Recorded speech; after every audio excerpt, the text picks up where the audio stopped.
Sur le développement durable, je réitère notre proposition d'une étude thermique de l'ensemble des bâtiments communaux pour leur isolation. Alors on engage effectivement un programme de rénovation des chaudières, mais à mon avis, il n'est pas suffisant.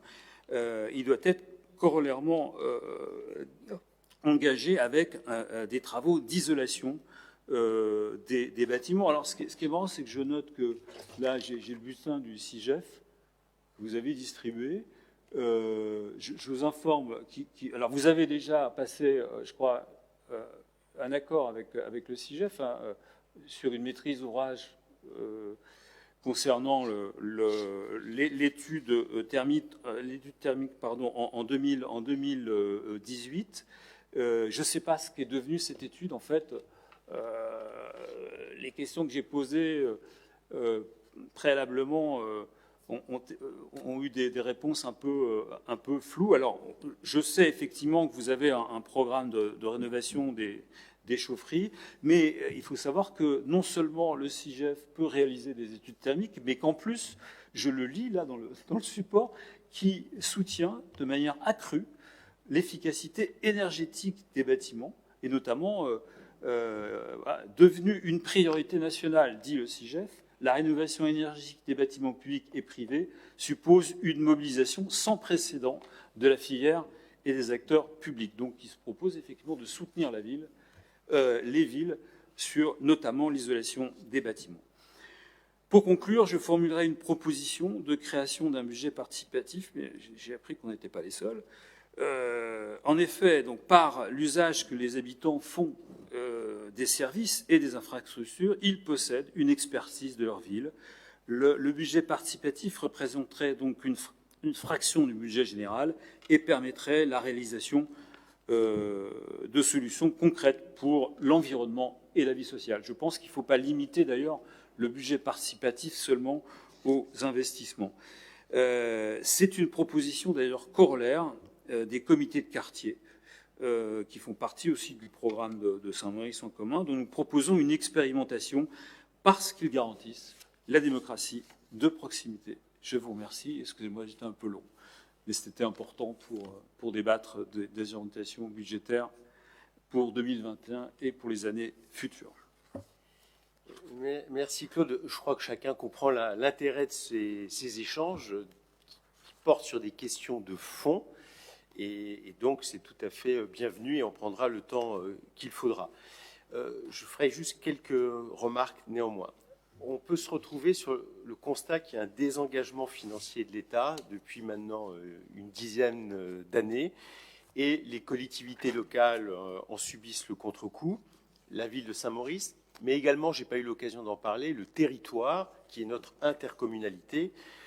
Et encore dans la loi de finances qui vient d'être votée, le territoire s'est vu privé des 2/3 de la dynamique de ses ressources fiscales, donc au titre de la CFE, ce qui est très préjudiciable pour mener des actions mutualisées, puisque effectivement la ville se tournera volontiers vers le territoire pour essayer de partager et d'avoir un soutien financier, mais si le territoire est privé de moyens, on ne pourra pas le faire. Donc j'ai dénoncé cette mesure de la loi de finances.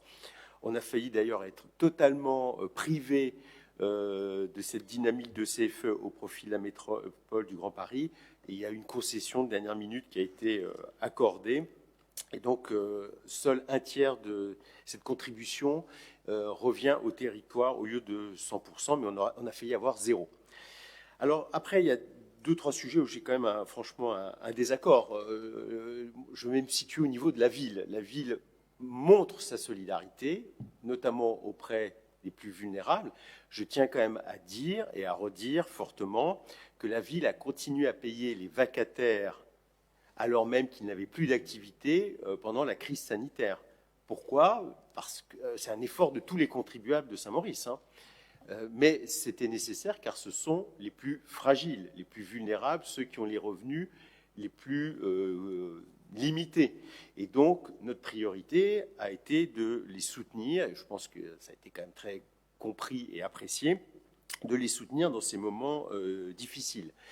Donc, de la même manière, pour les familles, évidemment, on a décidé, on va continuer de le faire, de les exonérer d'un certain nombre de paiements des services qui ne peuvent pas être rendus puisqu'il y a des activités sportives, culturelles qui n'ont pas lieu, qui ne peuvent pas se dérouler. Donc évidemment, ils seront dispensés du paiement. Deuxièmement, je ne peux pas laisser dire qu'il y a une baisse des services rendus à la population, c'est tout le contraire, donc c'est vraiment injuste de dire ça. Merci d'avoir rappelé qu'on avait ouvert une mairie annexe qui occupe 2 agents. Nous allons créer un espace jeunesse place sur la parcelle de l'Éclusier, donc en face du collège.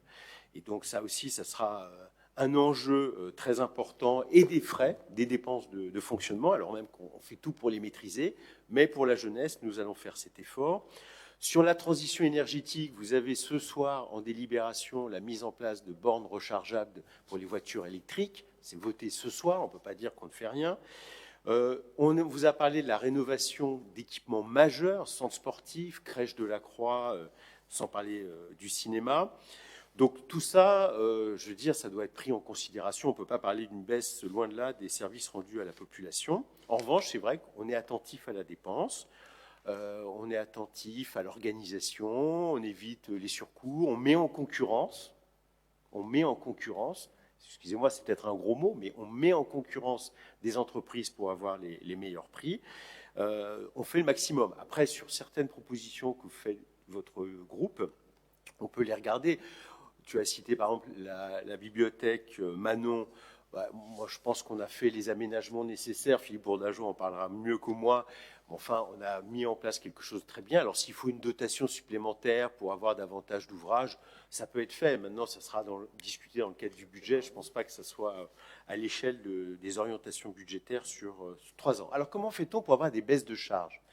Par exemple, quand on remplace des éclairages habituels, traditionnels par des LED, il y a un moment, effectivement, on en a le bénéfice sur la facture énergétique. Donc, on investit dans les économies d'énergie. Et j'espère qu'on fera des économies d'énergie également sur l'utilisation du centre sportif une fois la rénovation faite. C'est comme ça qu'on fait, ce n'est pas au détriment du personnel. Enfin, sur la police municipale, je ne vais pas répondre maintenant car il y a une question orale assez développée émanant d'un autre groupe en fin de séance.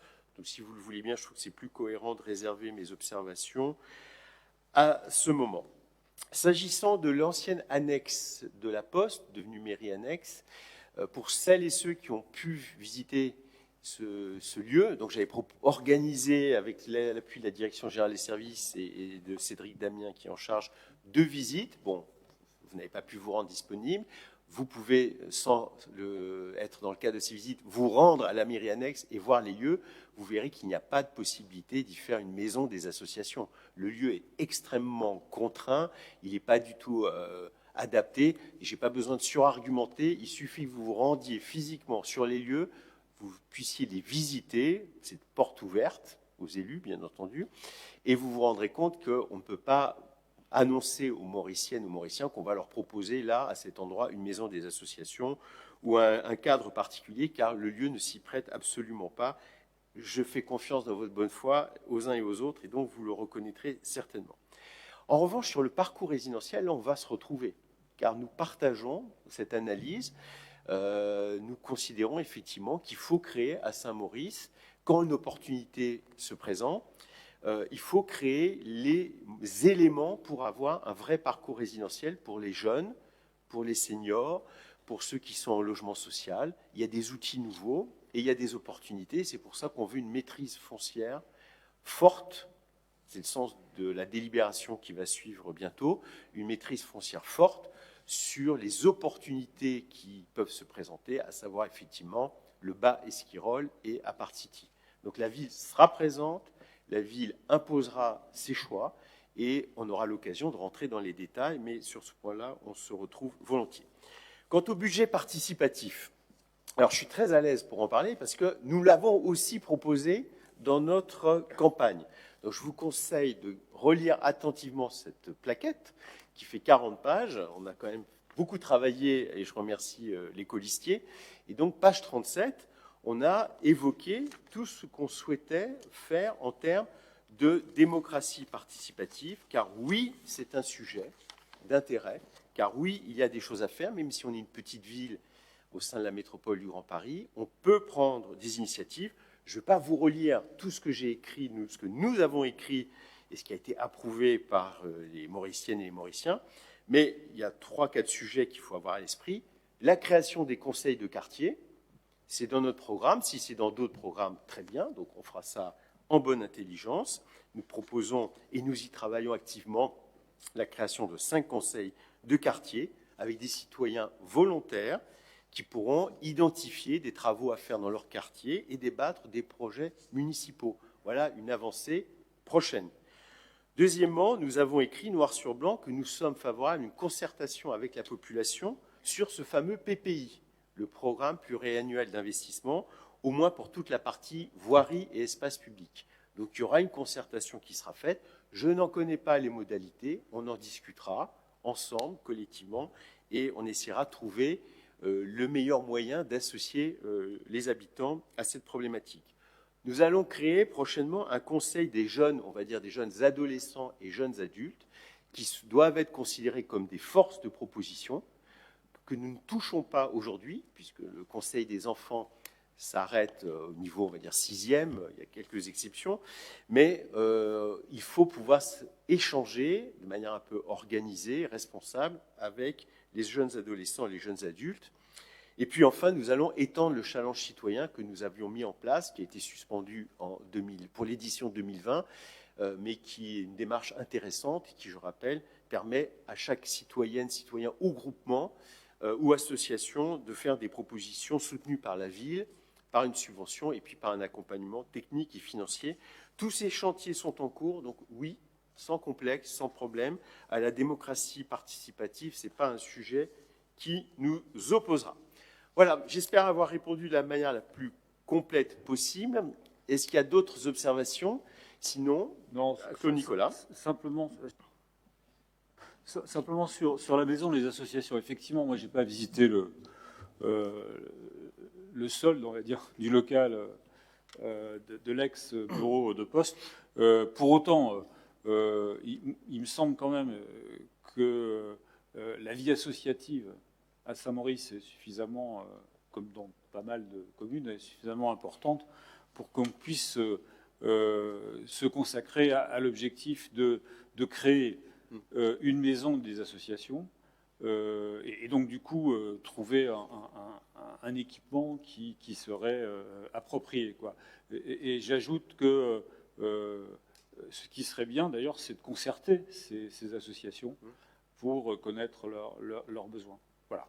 Il y aura peut-être une opportunité avec le bas d'Esquirol, puisqu'il y a quand même beaucoup de mètres carrés concernés par cette opération. Donc on pourra effectivement discuter avec les associations qui ont déjà des outils. Il y a déjà des salles associatives qui sont mises à leur disposition, la salle Guyon, la salle des Arcades, pour parler que d'un quartier dans lequel nous sommes. Il y a des salles il y en a des salles aussi à Montgolfier. Bon, mais s'il y a des besoins supplémentaires, pourquoi pas. Et peut-être que dans le cadre de la restructuration de Esquirol, on aura une opportunité. Moi, franchement, on est ouvert à tous ces échanges.